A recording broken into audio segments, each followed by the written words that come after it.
头骨由23块扁骨和不规则骨组成，头骨上的所有骨块形成不动的连接，只有下颌骨跟头骨。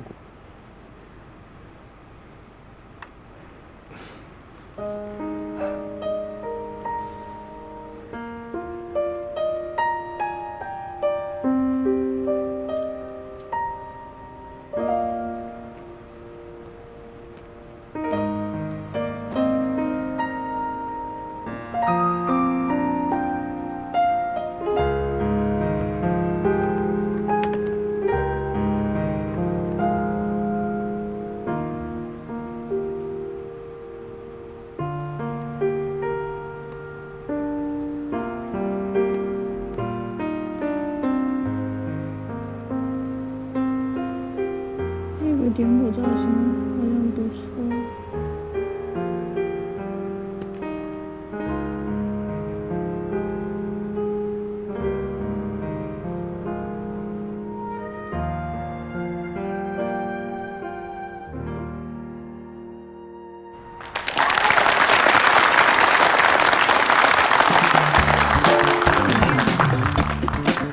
潮式呼吸，脑震荡，颅内外伤，脑出血，头颅癌线偏。回答正确。下面请听下一道题：急性颅内压增高的主要临床表现是？3、2、1，请作答。头痛呕吐。回答正确。表姐，我虽然不紧张，但我脚怎么指不住抖了？我知道，这种症状叫什么来着？癫痫。那这个呢？这个叫……我这种短暂性失忆症叫什么？不知道。完蛋了！看你们现在这个样子，让我想起了一种情景：王者带青铜。老大，你知不知道这种组队通常的结果只有一个，那就是王者被青铜带进了坑里，变成了青铜王者。你看我的样子像是会被坑的。这里的空气太焦灼了，我想出去冷静冷静。好的，回答正确。我就说你们找错人了吧，我根本不行。回答正确。医疗废物的分类有哪几种呢？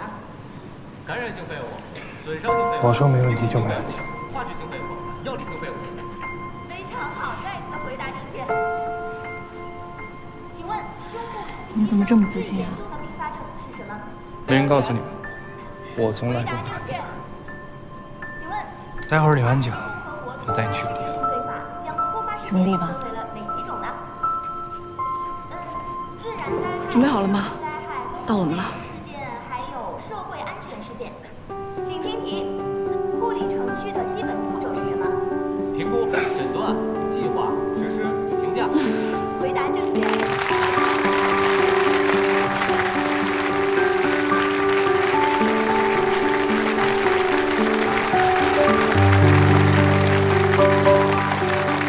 我宣布，这次获胜的队伍是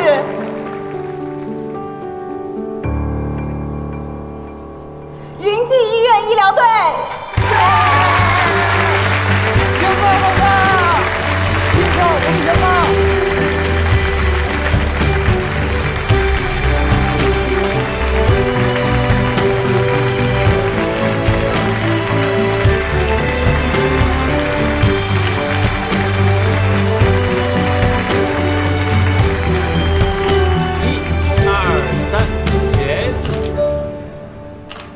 好了。